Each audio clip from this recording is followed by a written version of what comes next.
usually know what they're in for when they head into a casino. It's hard not to get caught up in it.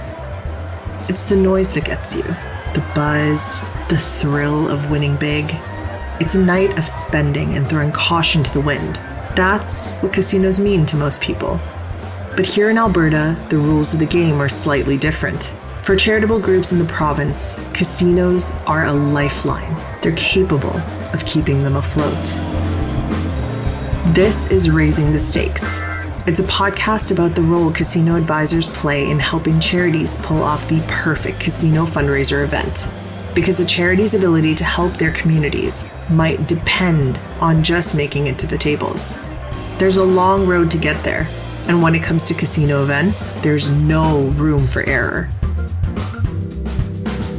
For those involved in not-for-profits like educational musical theater and community spaces, singing, dancing, we use a lot of puppets. Crime prevention awareness. We just try to help people figure out how to protect their property and themselves. Or even animal shelters. We do have a good number of boxes of kittens that are literally just left on our doorstep from time to time. Funding doesn't come easy. Casinos are just one avenue they can turn to, but it's effective and sometimes necessary.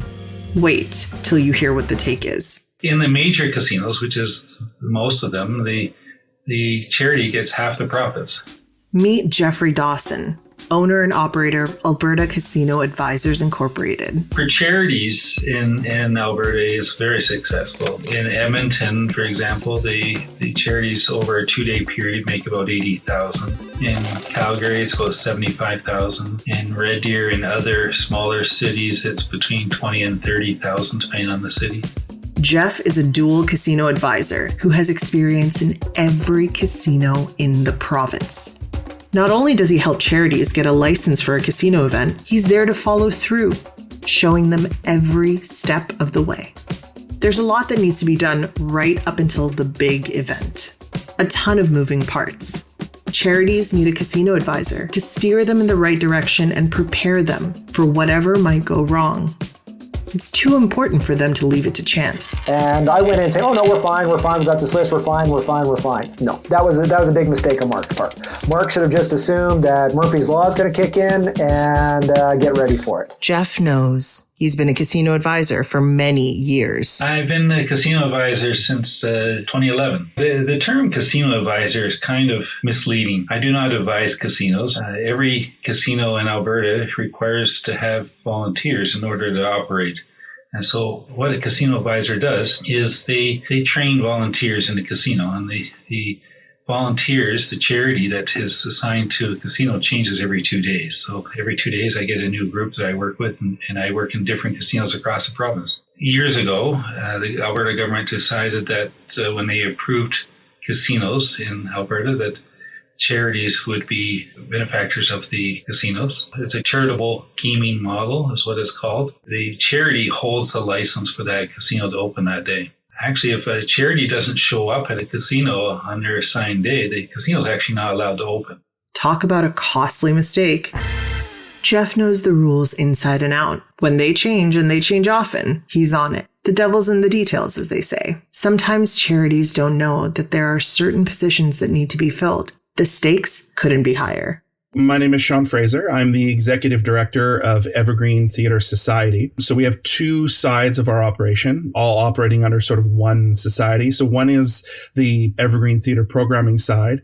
And so what we do is we do curriculum-linked science and environmental education in schools and in public education settings, but we also do public performances and that sort of thing. So singing, dancing, we use a lot of puppets. We have a touring puppet theater. That's a mobile puppet theater that drives around and goes to different events. And then the other side of it is the Evergreen community spaces. And so basically what we do is we provide space to underserviced communities and sort of a lot of young entrepreneurs, a lot of female entrepreneurs, and run all kinds of programs there. Evergreen also operates as the management company that manages the property and, snow shoveling. And I spent the summer up on the roof, tarring the roof, like you do for the children, right? So my name is Terry Lee Ropchan, and I'm the Executive Director of the Central Alberta Crime Prevention Centre. We operate at a Red Deer. We're involved in crime prevention, and on that end of things, we provide services and we provide programming.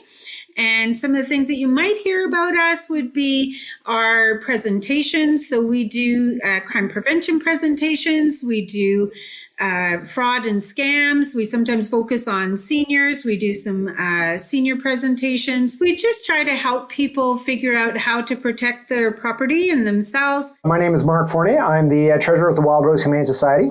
We are an animal shelter, a non-for-profit organization that works out of Didsbury, Alberta. We are a non-for-profit, as I mentioned. We have one paid staff member. All the other activities are completed by volunteer board members. We have volunteer community members that come in and clean up with the cats. We have volunteer dog walkers. Sean, Terry Lee, and Mark all do important work for their communities as part of their charities. And Jeff does his part to help them keep the lights on. Why did we decide to have a casino event? So first of all, I've been doing casinos probably for 20 years. So it's not something that's new at all. Been doing them for a long, long time. It is just part of the fabric and the way to stay alive in the Alberta funding structure. So why we chose to do it is because we need to pay the bills somehow. Right. And there are opportunities for support for not-for-profits and charities in Alberta has diminished greatly over the last 10, 15 years. Well, this is the second time that I've had the pleasure of working with Jeff. I think this was our organization's third casino. And so we've just been in rotation there every couple of years. And so we actually very much rely upon the casino for our vet costs because that's by far the largest cost of the shelter. Over the years, we've looked at all kinds of different opportunities and different things to do with varying degrees of success. We're already incredibly taxed. So we have to be very strategic in how we use our time in other areas and look at the maximum return on investment that we can get. I work very hard every day to keep everything just afloat, right? So why? We do it because we have to. We looked at a lot of different events, but they were all kind of small scale. So it'd be like we'd make $1,500 or we'd make $1,000 or we might only make $500. And that's where the casinos, really the amount of money that we were making, we could split over 2 to 3 years. And it was a stream that we could rely on. Most charities need to get funding however they can. They know it's impossible to rely on just one source of funding, but for Sean, Mark, and Terry Lee, they all agreed that the casinos do a lot of heavy lifting. So a charity has just gotten a license for a casino by the Alberta Gaming, Liquor and Cannabis Commission, or AGLC. What happens next? AGLC assigns them the casino and their 2 days. At that point, they're required to hire a casino advisor, and they're independent, and so the people get to choose. The casino chairperson gets to choose which advisor they wish to work with. Therein lies the kicker. So it is actually a requirement in doing casinos. For someone like Sean, he knows the landscape well. It's a familiar number, and he knows all the moves. Having a casino advisor is just another step of the process. So, you have to kind of understand the fabric of how casinos operate in Alberta. We are required to have a licensed liaison who is licensed by the government, but a third-party entity that helps through that process. So it's kind of a at arm's length third-party accountability and a way to be able to make sure that all of the standards and things are upheld.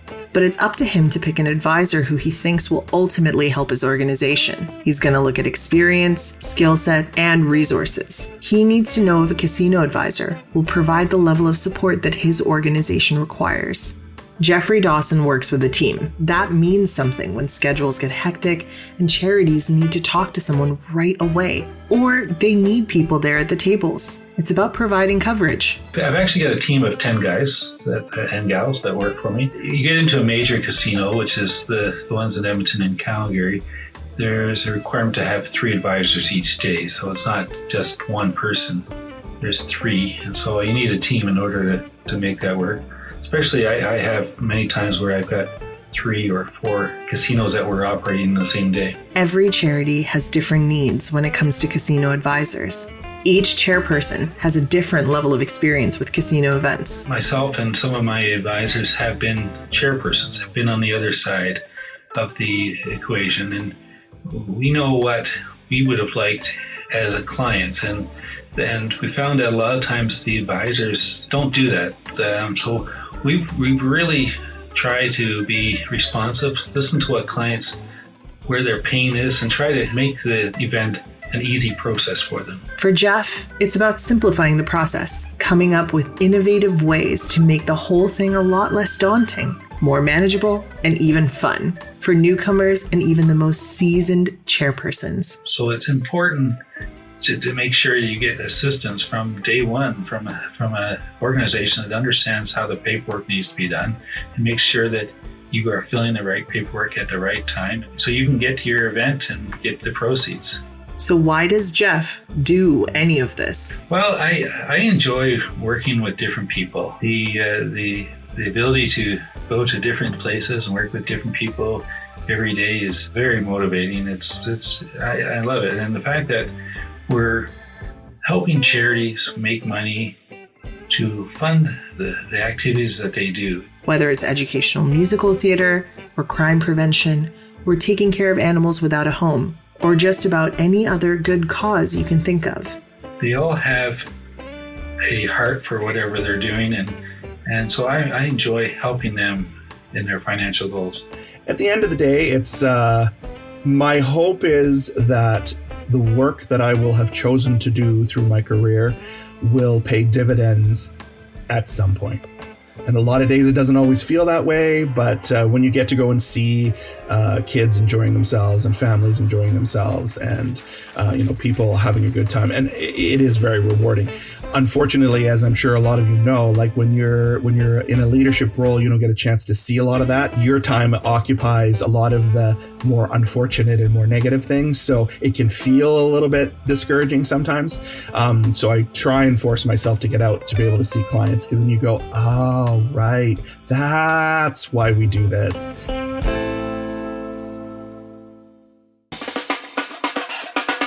Casinos help charities in Alberta exist and function at the top of their game. Without the services the charities provide, communities would feel that all over the province. If the casino events Jeff helps his charities carry out are considered uneventful affairs, that means he did his job. It's like fire prevention. Speaking of which, a fire breaking out at a casino event is something Jeff has experienced. More on that in another episode.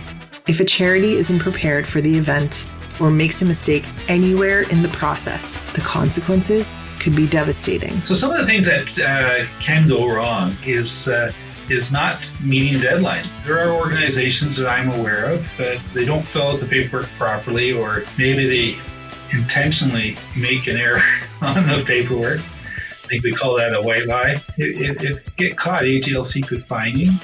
They could also remove you from getting future casino events. Next time on Raising the Stakes, we're going deep into the vault. It's all about the Alberta Gaming, Liquor and Cannabis Commission. Biggest misconceptions, mistakes, and what charities need to understand.